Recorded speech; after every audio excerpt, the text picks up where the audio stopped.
Who were the Sea Peoples? Egyptian records name groups like the Sherdan, Shekelesh, and Peleset, but their origins remain shrouded in mystery. They arrived not as mere raiders, but as migrants with families, livestock, and dreams of new homes. Tonight, we explore the clues left in reliefs, shipwrecks, and abandoned cities to piece together the identity of these enigmatic figures. Imagine a world where your sword's metal came from an island hundreds of miles away, where tin traveled over mountains and across seas just to mix with copper. Bronze defined this era, and its production required a web of connections stretching from the Aegean to Egypt, Anatolia to the Levant. Kings exchanged letters and gifts, merchants coordinated shipments, and diplomats smoothed relations between powerful states. This system sustained empires, funded monumental architecture, and allowed specialized crafts to flourish in palace workshops. Yet this very interconnectedness created profound vulnerability. A single interruption, a blocked trade route, a failed harvest, a shift in climate could ripple through the entire network. Modern analysis of ancient environmental data reveals just how precarious this balance had become. Tree rings tell us of drought cycles that stressed agricultural systems, while sediment cores show periods of reduced rainfall affecting entire regions. The stability of these civilizations rested on climate patterns that were beginning to shift. Consider the Ugarit shipwreck, a merchant vessel carrying 10 tons of copper ingots, along with tin, glass, ivory, and exotic woods. Its cargo represents the incredible reach of Bronze Age trade, but also its fragility. If such ships stopped arriving, palace economies would lose access to the materials needed for weapons, tools, and prestige goods. The entire political and military structure depended on these steady deliveries. What emerges is not just a connected world, but an interdependent one, where trouble in one region could trigger collapse elsewhere. The Hittites needed Egyptian grain during drought years. Mycenaean palaces relied on imported tin for bronze production. Cypriot copper fed the weapons industries of multiple empires. This system created wealth, but also concentrated risk. The evidence suggests that by the late 13th century BCE, this delicate balance was already under strain. Environmental stressors were compounding economic dependencies. A series of poor harvests would strain food reserves.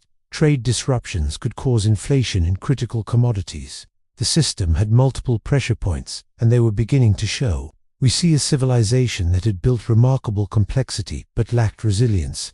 Their success depended on conditions that were changing around them. The very networks that brought them wealth also made them vulnerable to cascading failure. When the climate shifted and resources grew scarce, the entire structure faced existential threat. Now we begin to understand why the Bronze Age Mediterranean stood on the edge of disaster. Its civilizations had woven themselves into a tapestry, so interconnected that pulling one thread might unravel the whole. This fragile web of trade, diplomacy, and resource dependency set the stage for what would come next, not as an isolated event, but as a systemic collapse waiting for its catalyst. In the 5th year of Pharaoh Meneptah's reign, around 1207 BCE, a victory stele was carved that marks the first documented appearance of the mysterious sea invaders. This stone monument, intended to celebrate Egyptian military success, gives us our earliest named references to the groups that would reshape the Mediterranean world. The text lists specific names: Sherdan, Shekelesh, Equish, presenting them as formidable enemies defeated by pharaonic power. The inscription portrays these groups as devastating forces that had already wrought havoc across the region before encountering Egyptian resistance.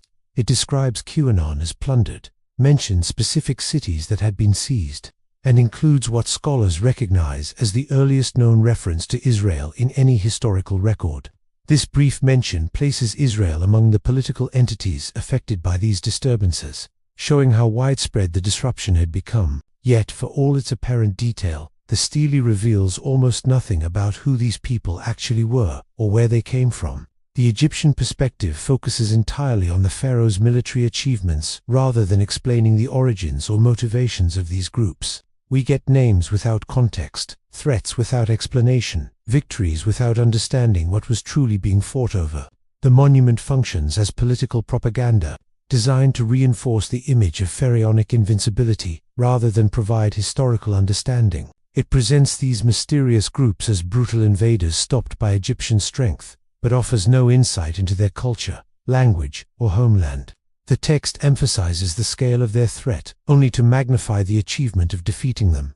What emerges from this early record is a pattern of historical documentation that creates more questions than answers. We learn that multiple named groups were operating in the eastern Mediterranean, that they had already achieved significant military successes before encountering Egypt, and that their activities were widespread enough to affect multiple regions and peoples. But we gain no real understanding of their identity or purpose. The Egyptian framing reduces these complex groups to mere obstacles overcome by pharaonic might. Their naming serves Egyptian political needs rather than historical accuracy. They are categorized as defeated enemies, not understood as peoples with their own history and motivations. This perspective shapes how we've viewed them ever since, through the lens of those who claimed victory over them. This selective documentation presents a particular challenge for modern understanding. The victor's narrative emphasizes military confrontation and royal glory, while ignoring the broader context of migration, settlement, or economic disruption. We see these groups only at the moment they clashed with Egyptian forces, not as they existed before or after these encounters. The Stell's clinical listing of conquered peoples and places feels almost like an administrative document, tallying victories rather than explaining events. It gives numbers of killed and captured, describes territories pacified, but provides no sense of the human experience behind these conflicts. The reality of cultural interaction, settlement patterns, or economic displacement remains hidden behind official boasts. This earliest written evidence establishes a pattern that would repeat throughout the historical record. Named groups, appearing suddenly in documents, causing disruption, then fading from view without adequate explanation. The Egyptian sources provide chronological markers and geographical indications, but little substantive understanding of who these people were or why they were moving. Meanwhile, across the Mediterranean, other civilizations were experiencing these same groups in very different ways, leaving their own fragmentary records that would eventually help piece together a more complete picture. At the temple complex of Medinet Habu, Ramesses III commissioned monumental reliefs that capture a pivotal moment in Mediterranean history. These stone carvings show detailed naval battles between Egyptian forces and mysterious seaborne invaders, depicting the conflict with remarkable visual precision. The artwork reveals ships with distinctive bird-headed prows, warriors wearing horned helmets, and combatants carrying round shields and leaf-shaped swords. Each figure appears with individualized features and equipment, suggesting the artists worked from direct observation of these groups. The accompanying inscriptions provide specific names for these mysterious peoples: Peleset, Jekka, Shekelesh, Denyen, and Weshish, identified as arriving in coalition rather than as separate forces. This naming suggests these were distinct groups operating together, though the nature of their alliance remains unclear. The Egyptian records present them as a unified threat that required the pharaoh's personal intervention to defeat, emphasizing the scale of the challenge they presented. What makes these reliefs particularly revealing is their depiction of not just warriors, but entire family groups. The carvings show women and children traveling in ox-drawn carts alongside the fighting men, with livestock and household goods accompanying the migration.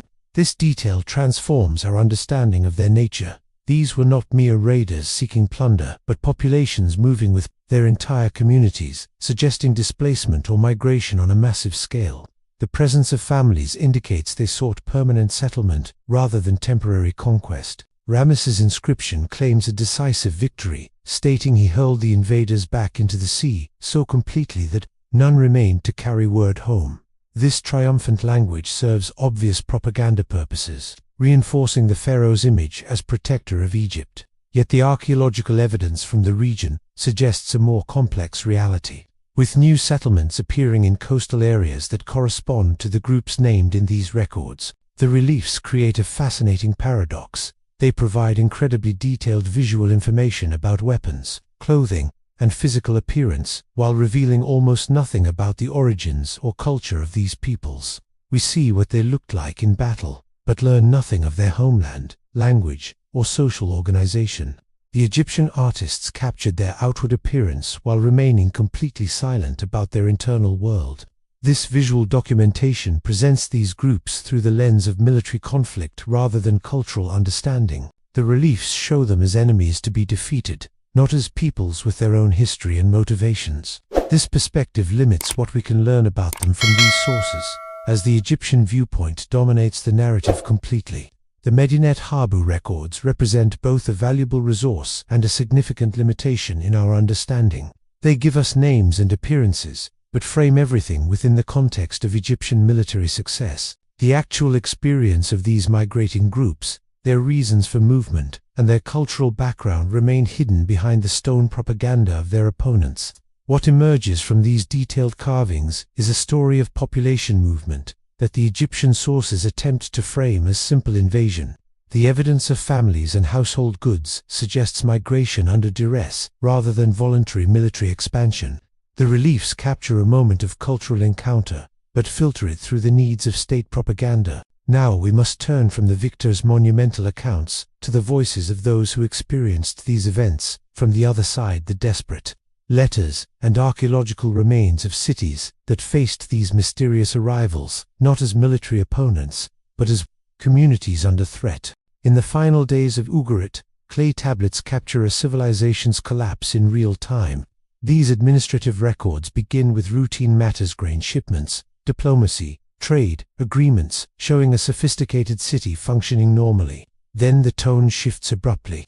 The correspondence turns urgent, then desperate, as external threats close in. One message to the King of Cyprus stands out for its raw urgency. A high official writes that the enemy is at the gates, his city in dire straits, and begs for immediate reinforcements. This isn't abstract reporting, but a direct plea for survival. The letter reflects the realization that local defenses cannot hold against whatever forces are approaching. Other tablets document the breakdown of Ugarit's lifelines. Officials report that their ships are blocked by pirates operating along the coast. Critical shipments of copper and tin essential for bronze production and weapons fail to arrive. The trade networks that sustained the city's economy are collapsing, leaving Ugarit isolated and vulnerable. The physical condition of these tablets adds another layer to the story. Some show writing abruptly stopped mid-sentence, as if scribes had to abandon their workstations immediately. Others appear hastily written, with rushed cuneiform signs suggesting pressure and limited time. These aren't carefully composed documents, but hurried messages composed under duress. Archaeological evidence confirms what the tablets describe. Excavations reveal a massive destruction layer with evidence of citywide burning. The defensive walls show signs of breach and assault. Homes and palaces alike contain artifacts left in place, as if people fled suddenly without gathering their possessions. The material evidence matches the written desperation perfectly. We see a city that recognized its danger too late. The officials understood their trade partners were either unable or unwilling to help. Their requests for assistance seemed to go unanswered, or the replies arrived too late to matter. The system of mutual protection between allied states had broken down completely. What emerges from these final messages is a portrait of systemic collapse. Ugarit wasn't just facing military invasion, but the failure of the entire international framework that supported Bronze Age civilization. The trade routes, diplomatic alliances, and economic connections that defined their world were unraveling simultaneously. The city's desperation reflects a broader pattern affecting the entire Eastern Mediterranean. Similar destruction layers appear at contemporary sites across the region. The collapse wasn't isolated to Ugarit, but represented a domino effect of failing cities and states. Each collapse made the next one more likely by removing potential allies and trade partners. Ugarit's final letters give us something rare in ancient history: immediate testimony from people experiencing catastrophe. Unlike later historical accounts written by victors, these tablets show the perspective of those facing destruction. They document not just events, but the human experience of watching one's world disintegrate. This evidence suggests the Sea People's impact was more than military conquest. They represented the culminating pressure on systems already stressed by environmental change and economic disruption. Their movements both caused and resulted from the broader collapse of Bronze Age networks. The city's fate demonstrates how vulnerable even wealthy, well-connected states were to these cascading failures. Ugarit had prosperity, writing systems, international connections, and defensive walls, yet these advantages couldn't save it when the entire system began to fail. Now we see how one city's collapse fits into the larger pattern, affecting the entire Bronze Age world. The desperation recorded at Ugarit would soon be echoed across the Mediterranean as other centers faced similar threats. The crisis was spreading, and no kingdom would remain untouched. Hattusa stood as the administrative heart of a vast empire, its archives containing thousands of clay tablets that documented everything from international treaties to grain allocations. This was no simple settlement, but the nerve center controlling territory across Anatolia and into Syria. The sophistication of its bureaucracy becomes apparent when you examine the careful accounting of resources, the diplomatic correspondence with other powers, and the detailed legal codes preserved in its records. Around 1200 BCE, this capital experienced sudden and catastrophic abandonment. Archaeologists found evidence of meals left midway through preparation, personal belongings abandoned in homes, and workshops where tools were dropped in place. The city didn't gradually decline, but appears to have been evacuated rapidly under dire circumstances. Evidence of widespread burning suggests the departure was anything than peaceful. No surviving Hittite records explain what happened in those final days. The last tablets show normal administrative function, then silence. This absence of explanation is itself significant. The bureaucracy that documented everything suddenly stopped documenting. The people who managed this complex state apparatus either couldn't or didn't record their own collapse. The timing coincides with the Sea People's activities along the Mediterranean coast, though no direct evidence connects them to Hattusa's fall. The city lay inland, protected by mountains and distance from coastal threats. This geographical separation suggests the collapse resulted from indirect pressures rather than direct assault. The empire likely succumbed to systemic failure, amplified by external shocks. Trade disruption would have hit the Hittites particularly hard. They depended on imported tin for bronze production, and likely relied on grain shipments during drought years. As coastal trade routes faltered and partner states collapsed, the economic foundations of their empire eroded. The elaborate redistribution system that sustained their cities began to break down. Refugee movements from collapsing coastal regions would have placed additional strain on Hittite resources. People displaced by conflict or environmental stress would have sought safety inland, overwhelming the capacity of cities to absorb them. This demographic pressure could have triggered internal conflicts over diminishing resources. The archaeological evidence shows no signs of massive battlefield destruction or prolonged siege at Hattusa. Instead, we find evidence of administrative collapse, followed by abandonment. The state apparatus that coordinated defense, distributed food, and maintained order appears to have ceased functioning. Without this coordination, urban life became impossible. What emerges is a pattern where coastal disturbances created ripple effects that reached far inland. The Hittite Empire didn't fall to military conquest, but to the failure of the networks that sustained it. Their dependence on long-distance trade and international connections became their vulnerability when those systems began to fail. The silence of the Hittite record speaks volumes about the nature of this collapse.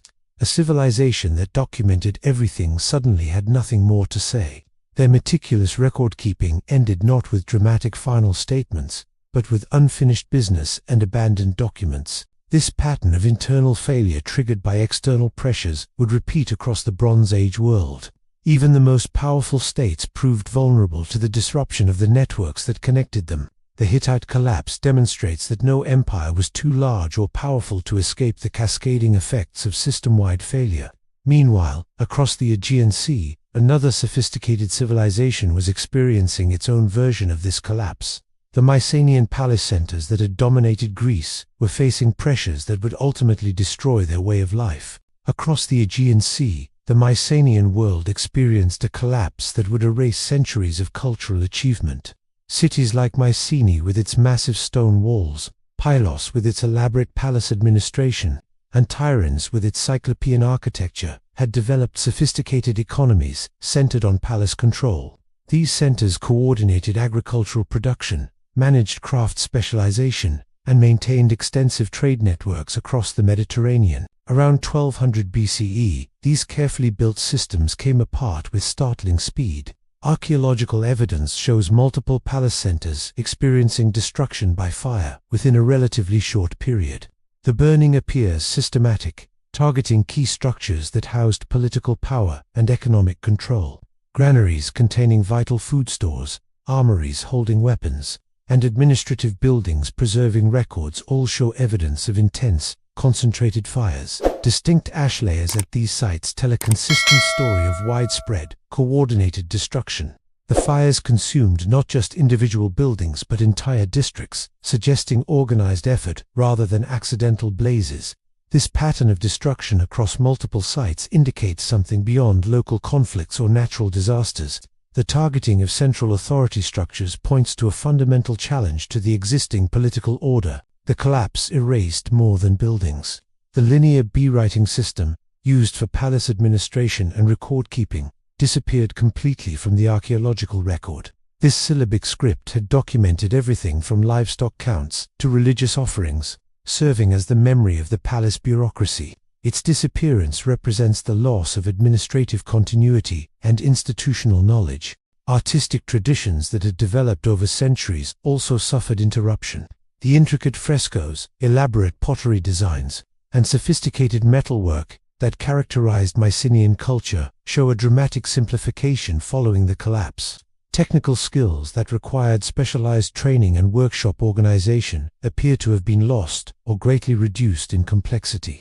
Population levels across Greece declined significantly during this period. Settlement patterns show abandonment of many sites and contraction of others. The elaborate burial practices and monumental construction that required substantial labor resources ceased, indicating both demographic decline and loss of social complexity.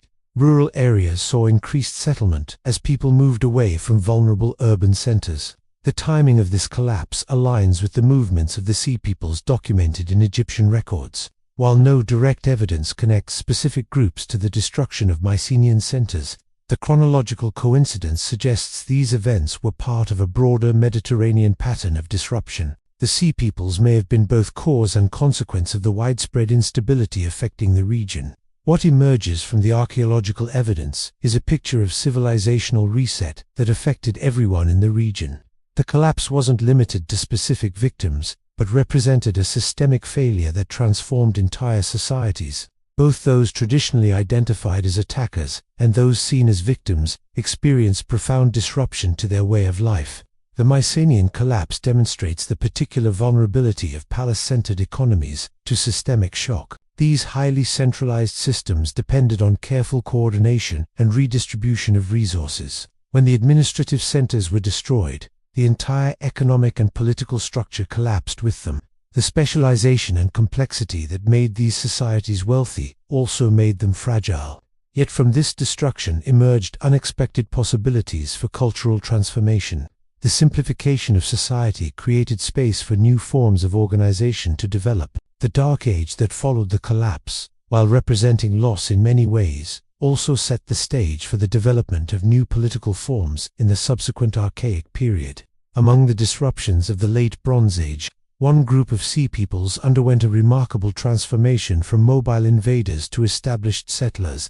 The Peleset, whom Egyptian records name among the Maritime Coalition, gradually established themselves in the coastal cities of Canaan, eventually becoming known to history as the Philistines. Their story offers a fascinating case study of cultural adaptation and integration rather than simple conquest. Archaeological excavations at sites like Ashkelon, Ashdod, and Ekron reveal distinct material culture layers that document this transition. The earliest Philistine settlement levels show pottery styles directly influenced by Mycenaean traditions, featuring decorative motifs and manufacturing techniques that echo Aegean prototypes. These vessels include stirrup jars, drinking cups, and painted craters that would have been familiar in Greek palaces just a generation earlier. The presence of such ceramics suggests the arrivals brought their pottery traditions with them initially. Beyond ceramics, architectural evidence points to foreign building practices, gradually blending with local styles. Early structures show features like central hearths and open porch designs that have parallels in Aegean domestic architecture. Burial customs also reflect this hybridity, with some interments showing non-local practices that gradually incorporate Canaanite funerary traditions over time. These material clues suggest the newcomers maintained aspects of their original culture while adapting to their new environment. Genetic studies of early Philistine remains add another layer to this understanding. Analysis of human remains from Ashkelon Surly, Iron Age cemetery reveals significant European-related ancestry in the population that was present in earlier Bronze Age inhabitants. This genetic evidence confirms the arrival of people from the West Mediterranean region, supporting the archaeological indications of Aegean connections. The genomic data shows this new genetic component gradually blending with the local population over subsequent generations. What emerges from this evidence is a process of cultural negotiation rather than wholesale replacement. The Philistines didn't simply impose their culture on the region, but developed a distinctive hybrid identity that incorporated elements from both their original traditions and their new Canaanite environment. Their material culture shows gradual changes in pottery styles, architecture, and daily practices that reflect this blending process. Within about 2 generations, this cultural synthesis produced a recognizable Philistine material culture that was neither purely Aegean nor typically Canaanite. Their pottery developed distinctive decorative styles that combined elements from both traditions. Their religious practices appear to have incorporated both foreign and local elements. Even their diet, as shown by animal bone analysis, shows a mix of Mediterranean and Levantine foodways. This transformation challenges simple narratives of invasion and conquest. The Philistine experience demonstrates how migrating groups could establish themselves in new territories through a process of adaptation and cultural exchange.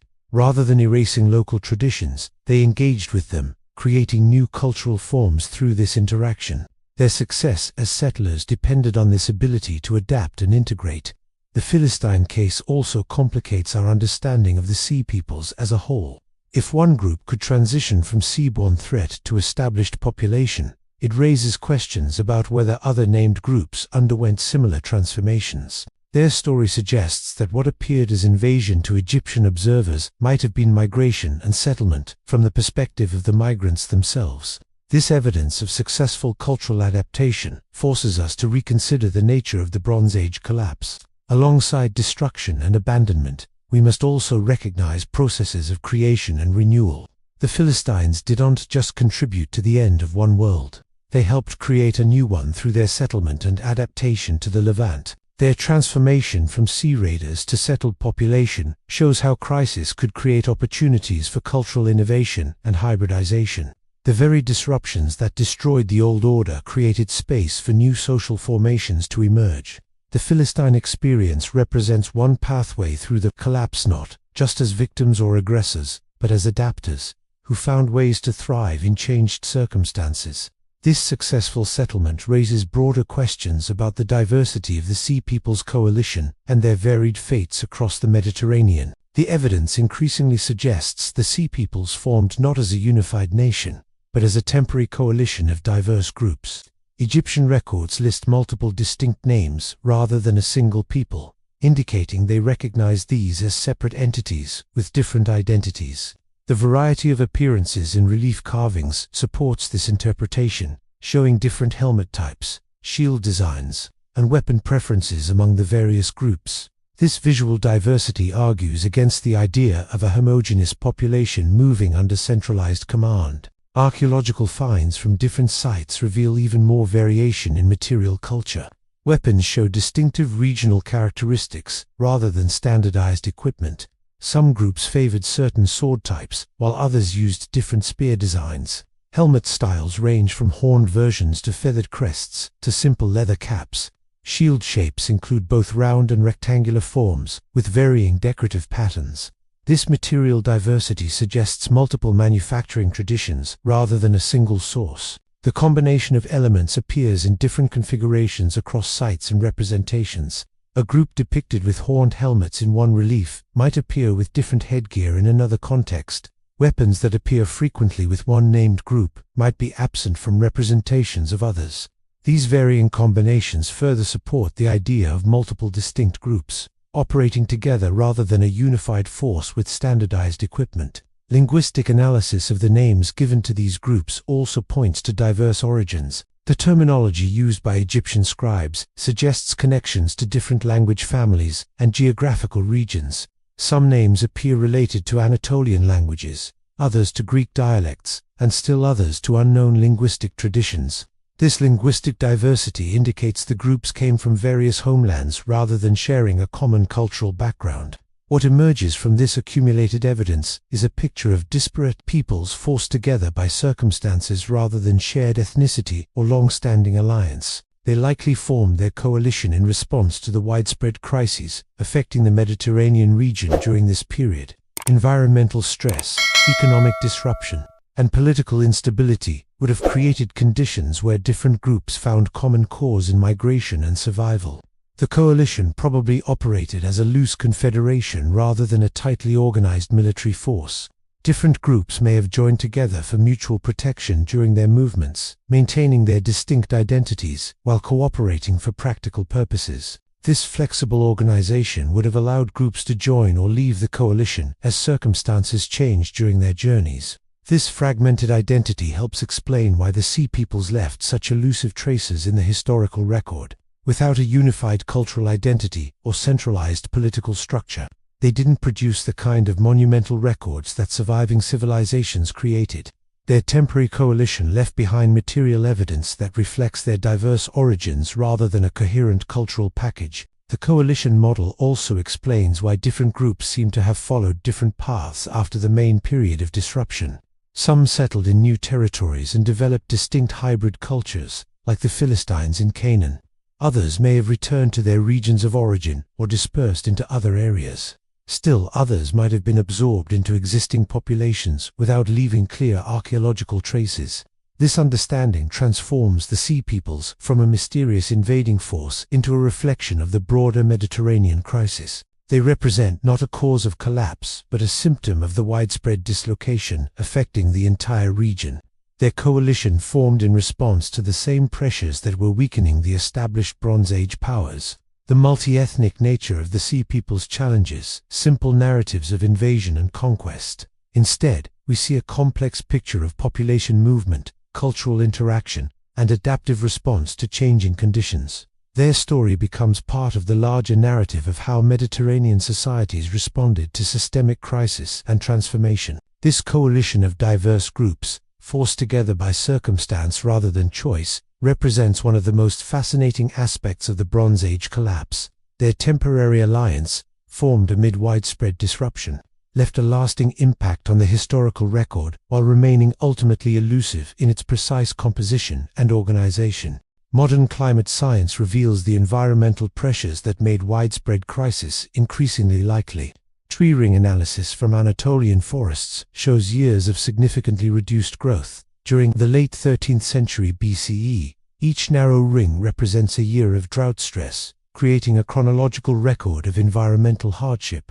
These dry periods directly coincide with the timeline of civilizational collapse across the Mediterranean region.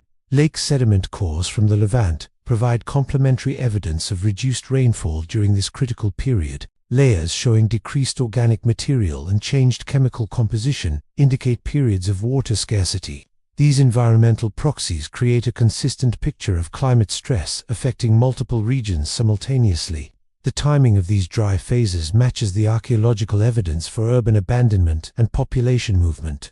Seismic activity added another layer of disruption to already strained societies. Earthquake evidence appears at multiple Bronze Age sites, with collapsed walls and repair phases visible in the archaeological record. These natural disasters would have damaged critical infrastructure like irrigation systems, storage facilities, and defensive walls. The psychological impact of repeated seismic events would have undermined confidence in political and religious institutions. The combination of drought and seismic activity created what we might call a perfect storm of environmental stress. Agricultural systems already operating at their limits faced crop failures and reduced yields. Food storage reserves would have dwindled during consecutive poor harvests. Population centers dependent on surplus grain. Distribution found their security networks failing under sustained pressure. Economic consequences followed the environmental stress. Reduced agricultural output led to food price inflation and resource competition. The value of bronze, dependent on long-distance tin and copper trade, would have fluctuated wildly as supply chains faltered.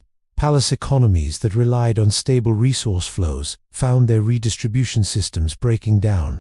Social stratification based on control of resources became increasingly unstable. Farming communities faced impossible choices as conditions worsened. Some may have abandoned their lands to seek opportunities elsewhere. Others might have turned to raiding or joined larger groups for protection. The normal social contracts that maintained order began to fray under the pressure of scarcity and competition. Traditional authority structures lost legitimacy as they failed to provide security. This environmental perspective fundamentally reframes our understanding of the Sea Peoples. Rather than viewing them as external aggressors, we see them as manifestations of broader systemic collapse. Their movements become understandable as survival strategies rather than conquest campaigns. The coalition of diverse groups makes sense as a response to shared environmental pressures. The climate evidence suggests that migration became not just an option, but a necessity for many communities. People moved to find reliable water sources, arable land, or simply safer locations away from conflict zones. The presence of families and household goods in Egyptian reliefs supports this interpretation of migration rather than military invasion. What emerges from the climate data is a story of human adaptation to changing environmental conditions. The Sea Peoples represent one visible aspect of much broader population movements and cultural transformations. Their story becomes part of the larger narrative of how Mediterranean societies responded to climate stress and resource scarcity.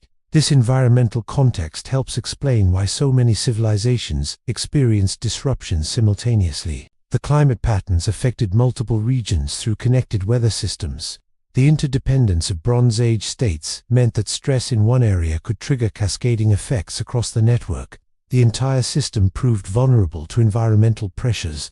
The climate evidence doesn't replace other explanations, but rather provides the essential backdrop against which they unfolded. Military conflicts, economic disruptions, and political collapses all occurred within this context of environmental stress. The drought conditions created the preconditions for the broader civilizational crisis. Understanding this environmental dimension transforms the Sea Peoples from mysterious invaders to understandable human responses to crisis. Their movements reflect the same survival instincts that would drive any population facing environmental catastrophe. This perspective helps complete our picture of the Bronze Age collapse as a complex interplay of environmental, economic, and social factors. The Egyptian reliefs at Medinet Habu provide compelling evidence that challenges the traditional image of the Sea Peoples as mere raiders. These detailed carvings show entire family groups traveling together, women, children, elders, all accompanied by their household goods and livestock.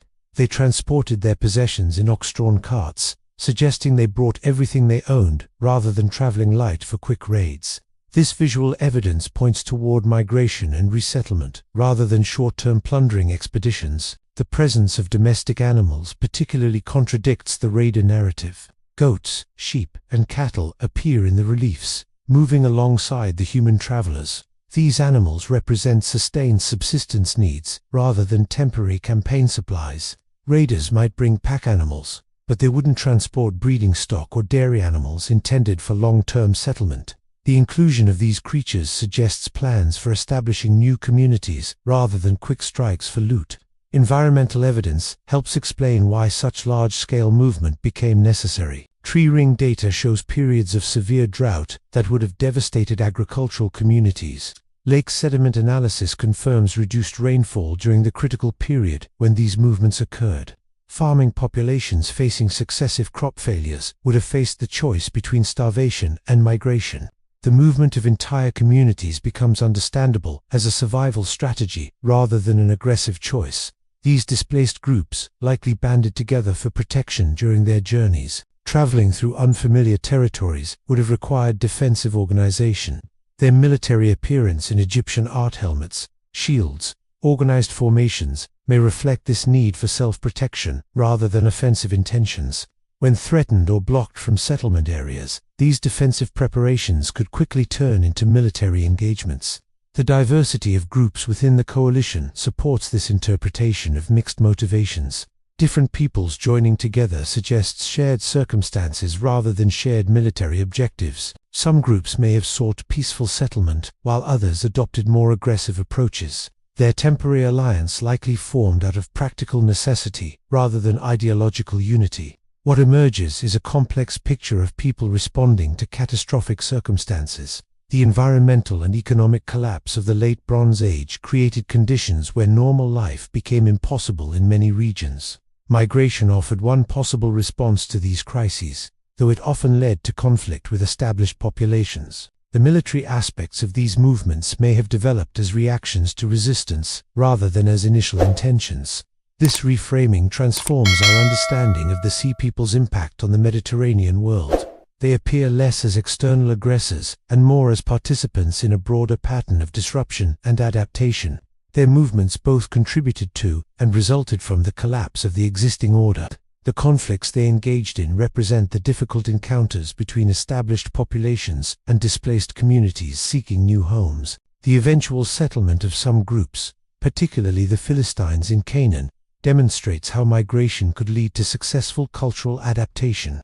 These settlers developed hybrid cultures that incorporated elements from both their original traditions and their new environments.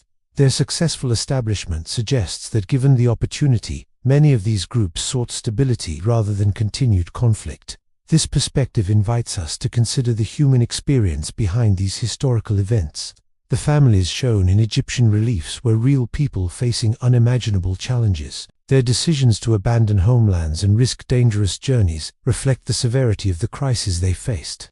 Their story becomes one of resilience and adaptation as much as conflict and destruction. Understanding the Sea Peoples as climate refugees, rather than mere conquerors, changes how we interpret this pivotal period. It places their movements within the broader context of environmental change and systemic collapse. Their actions become understandable responses to circumstances rather than inexplicable aggression. This human dimension adds depth to our understanding of how civilizations transform under pressure. The evidence suggests we should view these events through multiple perspectives rather than accepting the victorious narrative uncritically. The Egyptian sources understandably framed these movements as invasions, but the fuller picture reveals more complex motivations and experiences.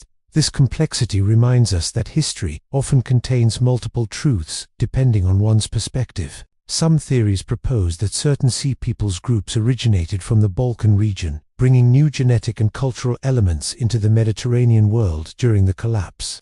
Ancient DNA analysis reveals Balkan genetic markers appearing in populations across southern Greece and coastal Levantine communities during this transition period. These genetic signatures suggest significant population movements from northern regions that intersected with the seaborne migrations documented in Egyptian records. The timing of these genetic changes aligns with the broader pattern of disruption affecting the entire region.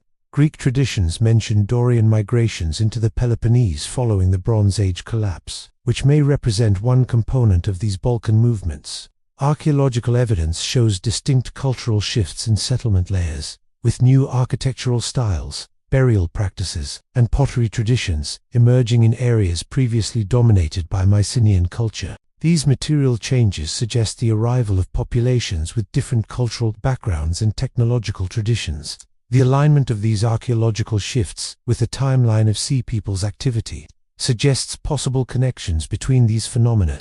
Along the Levantine coast, certain pottery types and construction techniques bear similarities to Balkan or Northern Greek traditions, further supporting the possibility of northern connections. These material clues appear alongside evidence of the broader cultural mixing that characterized the Sea Peoples' settlement areas. The presence of these northern influences, alongside Aegean and Anatolian elements, suggests multiple migration streams converging in the eastern Mediterranean.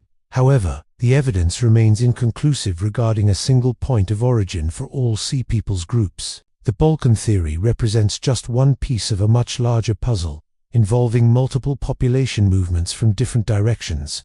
The diversity of groups named in Egyptian records and the variety of material culture evidence suggest contributions from Anatolia, the Aegean, and possibly other regions as well. No single theory can account for the complete picture of these complex migrations. Genetic studies show that while Balkan markers appear in some populations, they mix with other genetic influences from across the Mediterranean. This genetic blending reflects the complex interplay of multiple migration streams during this period of widespread disruption. Different groups likely followed different migration routes and experienced varying degrees of interaction with local populations. The resulting genetic patterns showed diversity rather than uniformity across affected regions. The Dorian tradition itself presents complications for this theory. Greek sources describe the Dorians as establishing power in southern Greece after the collapse, which might not align with the idea of them becoming sea-borne raiders. The relationship between various migration streams and the specific groups identified as sea peoples remains unclear in the historical and archaeological record. These complexities suggest we should be cautious about equating any single migration with the entire sea peoples phenomenon. What emerges from this evidence is a picture of multiple migration streams interacting in complex ways during a period of systemic crisis. Balkan groups may have formed one component of these movements, but they likely operated alongside peoples from other regions. The environmental and economic pressures affecting the Mediterranean world would have triggered population movements from multiple directions simultaneously. These different migration streams may have converged, competed, or formed temporary alliances during their movements. The Balkan connection theory contributes to our understanding, but cannot stand alone as a complete explanation. It represents one thread in the intricate tapestry of population movements that characterized the late Bronze Age collapse. This complexity makes simple origin stories impossible to sustain, as the evidence points toward multiple sources and diverse trajectories for the groups involved in these transformative events. This multifaceted understanding challenges us to think about the Sea Peoples not as a unified force, but as a manifestation of broader Mediterranean-wide disruptions.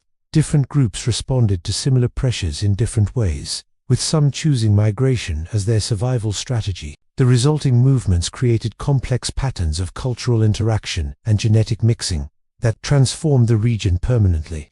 The evidence suggests we should view the Balkan connection as part of a larger pattern rather than a standalone explanation.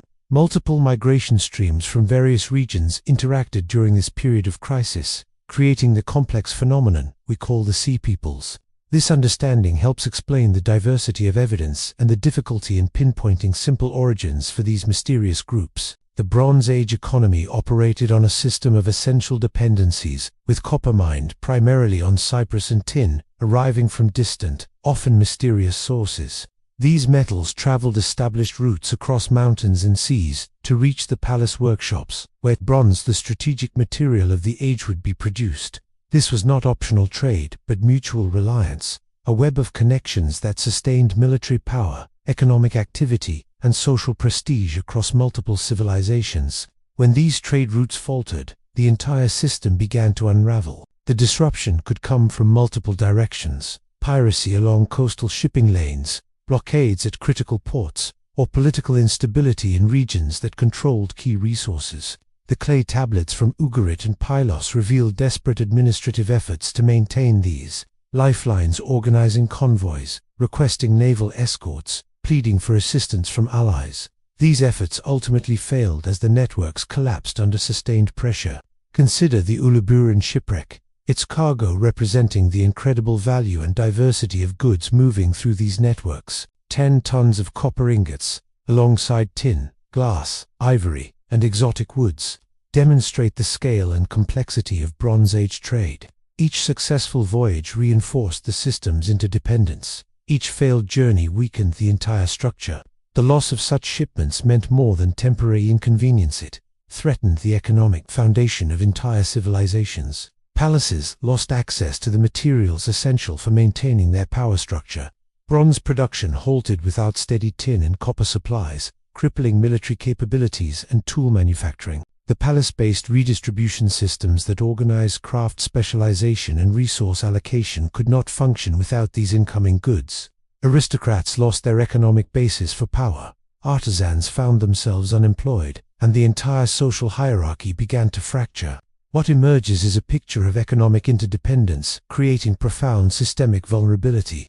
The very connections that had generated wealth and stability became channels for transmitting failure. A single broken link, a blockaded port, a failed harvest, a disrupted mining operation could trigger cascading effects across multiple civilizations. The system's complexity, which had been its strength during stable periods, became its weakness during crisis. The Sea Peoples played a complex role in this economic collapse. Their raids and piracy contributed to the disruption of trade routes, particularly along vital coastal shipping lanes. Port cities like Ugarit declined under their pressure, severing essential supply chains. Yet these groups may have also been consequences of the economic instability, displaced populations seeking new resources and opportunities amid the broader breakdown. Their movements both caused and resulted from the economic crisis. The collapse of trade networks created a domino effect that extended far beyond simple commodity shortages. International alliances unraveled as partners either ceased to exist or lacked the resources to fulfill obligations. Diplomatic treaties, once considered eternal promises, became meaningless documents. The Mediterranean world's interconnectedness, which had seemed so stable, proved astonishingly fragile when faced with sustained disruption. Warehouses that had once overflowed with goods stood empty. Docks that echoed with merchant activity fell silent. Roads that bustled with commercial traffic grew quiet as populations reverted to subsistence living. The economic collapse transformed thriving urban centers into shadows of their former selves, with crumbling infrastructure and abandoned workshops. This economic perspective complements our understanding of the military and environmental factors in the Bronze Age collapse. The trade network failure operated in concert with climate stress and population movements to create a perfect storm of civilizational crisis. Each factor amplified the others, creating feedback loops that accelerated the overall disintegration. The economic breakdown demonstrates how vulnerability can be built into even the most sophisticated systems. The Bronze Age civilizations had created a globalized economy without developing the resilience to withstand its disruption. Their success depended on conditions that proved temporary, and their collapse serves as a reminder of how interconnected systems can fail catastrophically when stressed beyond their limits. The Sea Peoples remain silent in the historical record because they left no written accounts of their own. Everything we know about them comes filtered through the perspectives of those who fought against them. The Egyptian sources that provide our primary information were created to celebrate pharaonic victories and reinforce state power. They present these groups as barbaric invaders to be defeated, rather than complex societies to be understood. Egyptian inscriptions deliberately framed these conflicts to emphasize royal glory and military success. The Meneptah stele and Medinet Habu reliefs portray the Sea Peoples as existential threats overcome by divine pharaonic power. This perspective served political purposes rather than historical accuracy, presenting these groups as obstacles to be conquered rather than peoples with their own histories and motivations. The Egyptian accounts were crafted to maintain social order and reinforce the image of an invincible state. This creates a historical narrative where only the victor's version survives. The absence of Sea People's own chronicles means their story remains half visible at best. We see them through the ruins they left behind, the pottery styles they carried, and the reliefs carved by their opponents, but we never hear their actual voices speaking about their experiences, goals, or understanding of events. What emerges from this silence is a meditation on how many ancient perspectives have been permanently lost to time.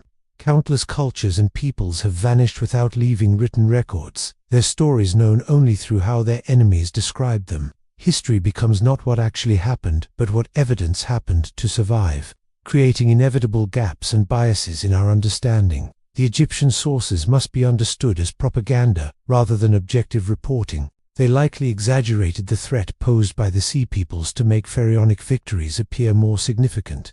The descriptions of these groups as unified invading hordes may reflect Egyptian perceptions rather than reality. The actual situation was probably more complex, involving diverse groups with mixed motivations, rather than a coordinated invasion force.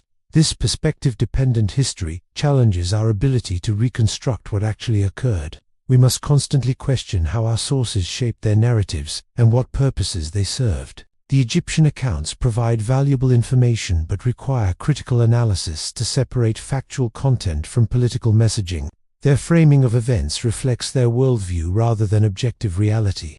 The Sea People's mystery highlights how historical truth is always partial and incomplete. We work with fragments of evidence that provide limited windows into the past. The absence of these groups' own voices means we can never fully understand their internal dynamics, cultural practices, or self-perception. Our knowledge remains fundamentally one-sided and incomplete. This realization invites us to question how we know what we think we know about the past. It encourages skepticism about simple historical narratives and recognition that multiple perspectives often existed. The Sea People's story reminds us that history is not a single truth, but a collection of surviving evidence that requires interpretation and critical thinking. The challenge of studying such groups extends beyond the Bronze Age collapse. Many historical peoples left limited written records, forcing us to rely on archaeological evidence and outsider accounts. This requires careful methodology to avoid imposing modern assumptions or accepting biased sources uncritically. We must acknowledge the limitations of our evidence while still attempting to reconstruct past realities. The Sea People's elusiveness ultimately teaches us about the nature of historical knowledge itself. Their story demonstrates that some mysteries may never be fully solved, not because evidence is entirely absent, but because the surviving record is fundamentally incomplete and perspective-bound. This understanding should make us humble about our reconstructions of the past, while still valuing the attempt to understand. This perspective challenges us to consider what contemporary voices might be missing from our own historical moment. Just as the Sea Peoples appear only through their opponents' accounts, many modern groups may be historically silenced or misrepresented. Their true stories might be lost to future generations if not properly documented and preserved from multiple perspectives. While written records offer one perspective, archaeology provides another voice, entirely one that speaks through physical objects and material remains. Pottery styles reveal trade connections and cultural influences that texts never mention. Architectural features show building techniques and settlement patterns that written accounts ignore. Burial practices provide insights into beliefs and social structures that official records overlook. These material clues often tell a different story than the one preserved in written documents. The Philistine cultural transformation demonstrates this divergence between textual and archaeological evidence. Egyptian reliefs portray them as conquered invaders, but their material culture shows a more complex reality of adaptation and blending. Excavations reveal pottery that combines Mycenaean shapes with local decorative elements. Architectural remains show buildings that mix foreign design concepts with regional construction methods. This evidence suggests cultural exchange rather than simple replacement, challenging the narrative of pure conquest. Destruction layers across multiple sites provide another form of archaeological testimony. The consistent dating of burn layers at cities across the eastern Mediterranean reveals a coordinated collapse that written sources only partially document. Radiocarbon dating and stratigraphic analysis show these destructive events occurring within a narrow time frame. This physical evidence confirms the widespread nature of the crisis in ways that fragmentary texts cannot. Abandoned settlements offer particularly poignant archaeological evidence. At some sites, researchers found meals left on tables and artifacts dropped in place. Unfinished cuneiform tablets show scribes interrupted mid-task. These finds provide silent testimony to the suddenness of the disaster. The archaeological record captures moments of crisis frozen in time, offering glimpses of human experience that written records rarely preserve. What emerges from this physical evidence is a story that operates alongside the textual record, but follows its own logic.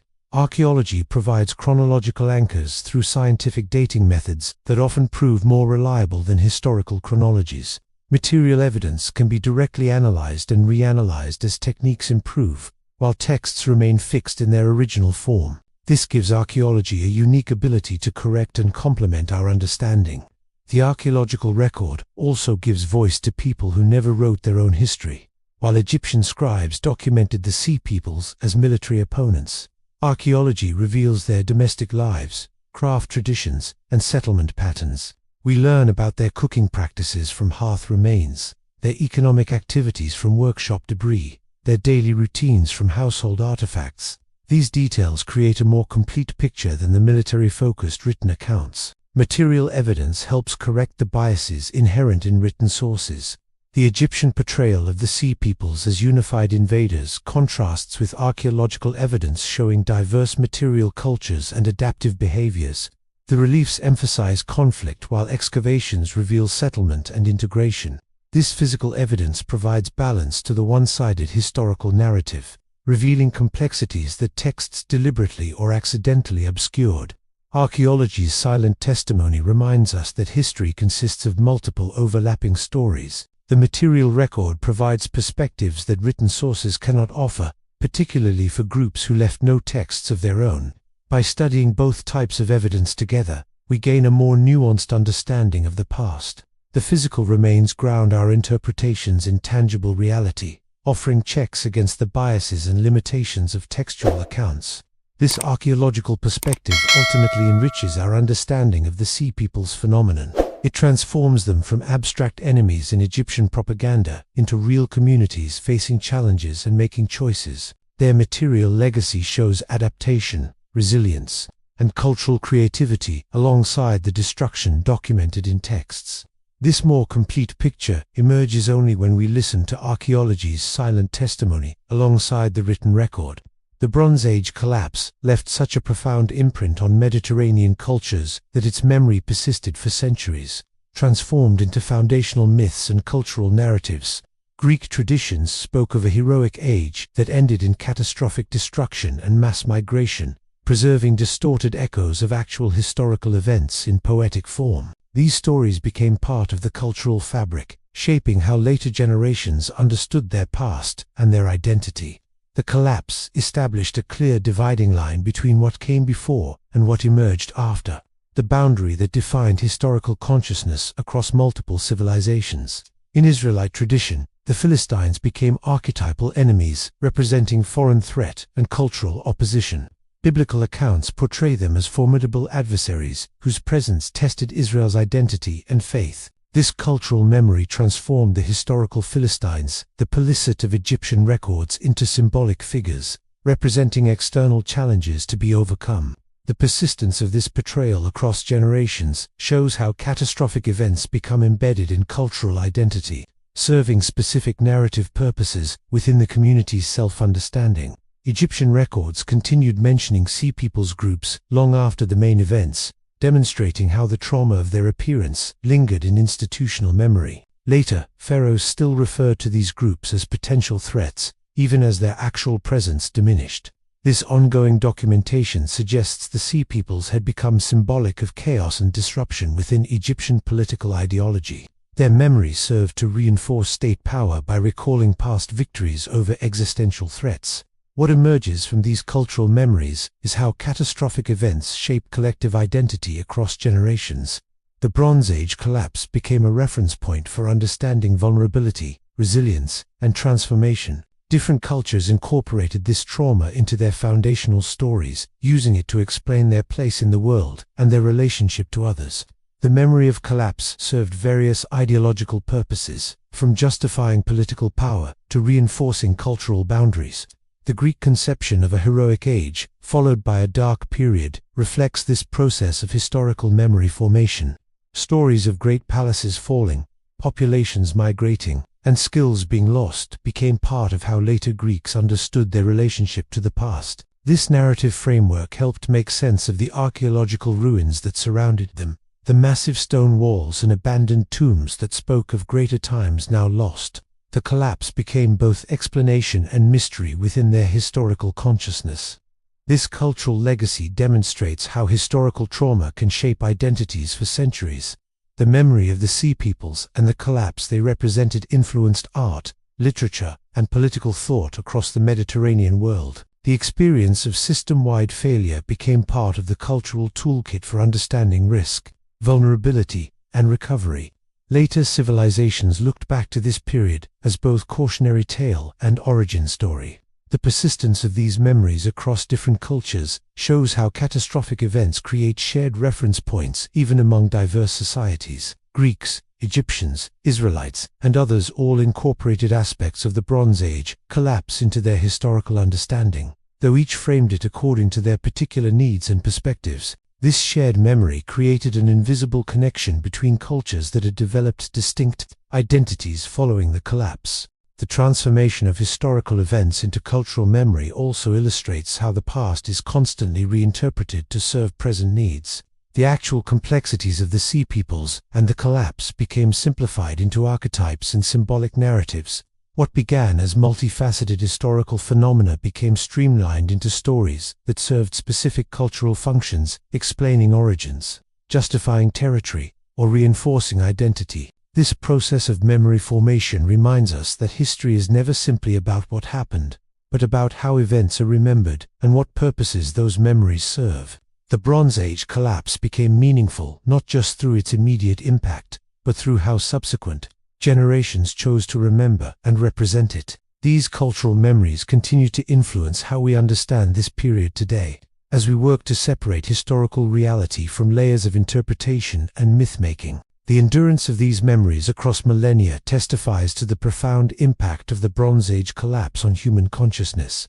It became one of those rare historical events that shapes not just what comes immediately after, but how people understand history itself. The story of the Sea Peoples entered the realm of cultural archetypes, where it continues to fascinate and perplex us today. The Bronze Age collapse offers sobering lessons that resonate across millennia, revealing how interconnected systems contain the seeds of their own vulnerability. Our modern global economy mirrors that ancient Mediterranean network, creating unprecedented wealth while building similar dependencies and fragilities. The same patterns of climate stress, resource concentration, and systemic interconnection that undermined Bronze Age civilizations remain pressing concerns today. We've built a world where disruption in one sector can trigger cascading failures across multiple systems. Just as the failure of tin shipments once threatened entire palace economies, ancient civilizations appeared remarkably stable right before their catastrophic failure. Much like our own systems project an image of permanence despite underlying stresses. The archaeological record shows thriving cities conducting normal business until suddenly they weren't. Administrative tablets abandoned mid-sentence, meals left on tables, trade networks collapsing without warning. This pattern suggests that complex systems can maintain the appearance of stability, even as they approach tipping points, making sudden collapse difficult to predict or prevent. Interconnected systems often amplify rather than dampen shocks during periods of stress. The Bronze Age trade network, which had created wealth and stability during good times, became a channel for transmitting failure during crisis. A single broken link, whether pirate activity, blocking shipping lanes, or drought, affecting agricultural production, could trigger chain reactions across civilizations. Our modern supply chains and financial networks show similar amplification effects, where local problems can rapidly become global crises. What emerges is a pattern of civilizational vulnerability that transcends specific historical contexts. The essential dynamics of interdependence, environmental pressure, and systemic risk appear in both ancient and modern contexts. The Bronze Age experience demonstrates that no civilization, however sophisticated or powerful, remains permanently secure against collapse when multiple stressors converge. Their example reminds us that complexity and connectivity bring both benefits and risks that must be carefully managed. The Sea Peoples represent how climate refugees and displaced populations can reshape world orders. Their movements, driven by environmental stress and economic disruption, transformed the political landscape of the Eastern Mediterranean.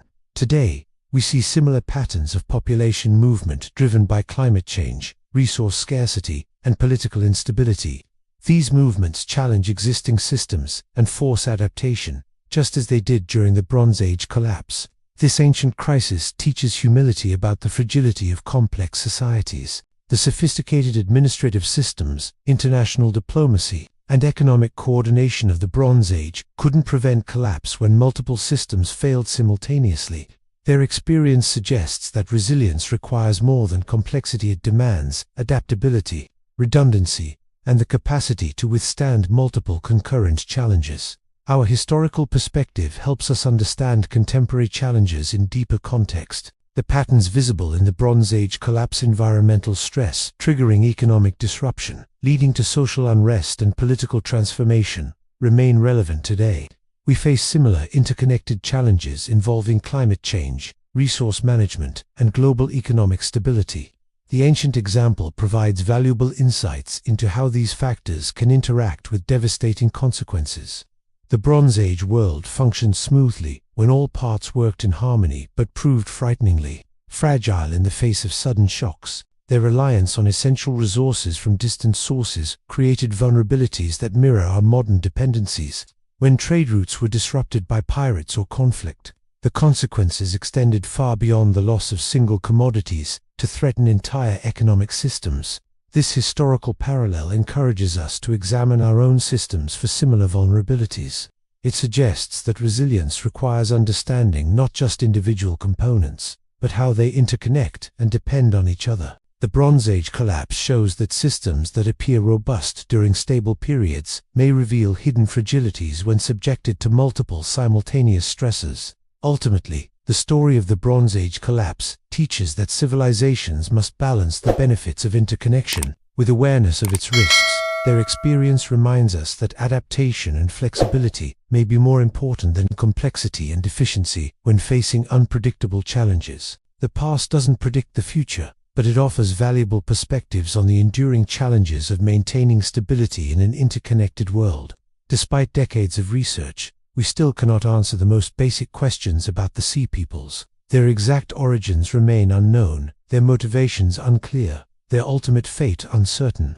New evidence emerges regularly, yet each discovery seems to deepen the mystery rather than resolve it. Genetic studies reveal unexpected connections between populations, while archaeological finds present fresh puzzles that challenge previous assumptions. Scientific advances provide more context but cannot explain specific historical events. Climate research shows us the environmental pressures that created conditions for migration, yet it cannot tell us why particular groups chose specific paths or formed certain alliances. The drought patterns and temperature shifts explain the backdrop, but not the human decisions made within that context. We understand the stage but not the precise movements of the actors upon it. This limitation reminds us that environmental factors create possibilities rather than determine outcomes. What emerges is a historical puzzle that may never be completely solved to our satisfaction. The available evidence remains fragmentary by its very nature, a collection of scattered clues, rather than a complete record. This incompleteness teaches us something important about historical knowledge itself. Some mysteries persist, not because evidence is entirely missing, but because the events were inherently complex and multi-layered. The truth exists not as a single narrative, but as overlapping possibilities. The Sea Peoples remain elusive, because history itself is perspective-bound and incomplete. We see them through Egyptian accounts designed to glorify pharaonic power, through archaeological remains that show material culture but not intention, through genetic evidence that reveals movements but not motivations. Each type of evidence provides a different piece of the puzzle, but the complete picture may be impossible to reconstruct. The voices of the Sea Peoples themselves remain silent, lost to time. This enduring mystery invites us to embrace questioning rather than seek final answers. The search for understanding becomes more valuable than any specific conclusion we might reach. Each new discovery, whether genetic analysis of ancient bones or reinterpretation of archaeological layers, adds depth to our understanding, while also revealing new complexities. The mystery grows richer, even as it remains unresolved. The story of the Sea Peoples demonstrates how historical knowledge always involves interpretation of incomplete evidence. We work with what survives: the clay tablets that weren't recycled, the monuments that escaped destruction, the genetic material that preserved adequately. This selective preservation means our view of the past will always be partial and biased toward certain perspectives.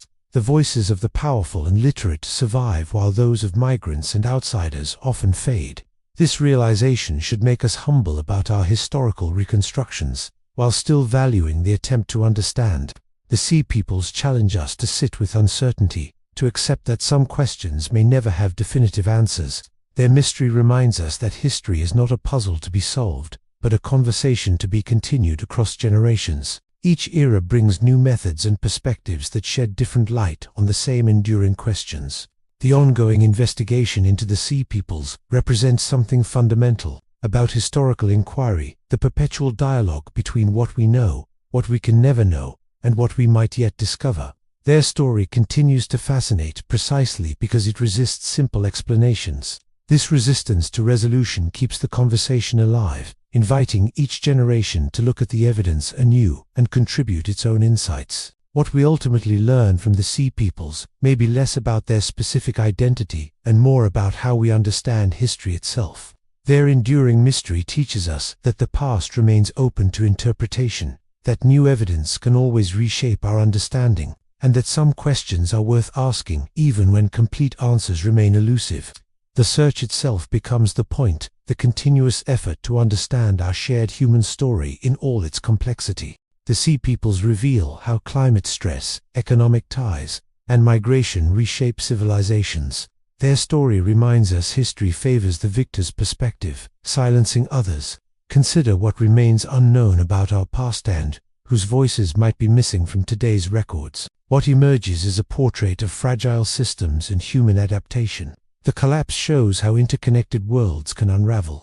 Yet from destruction came new beginnings, cultural blending, and transformed societies. The mystery endures because some truths remain layered in silence. Perhaps the greatest lessons lie not in solving the puzzle, but in respecting its complexity.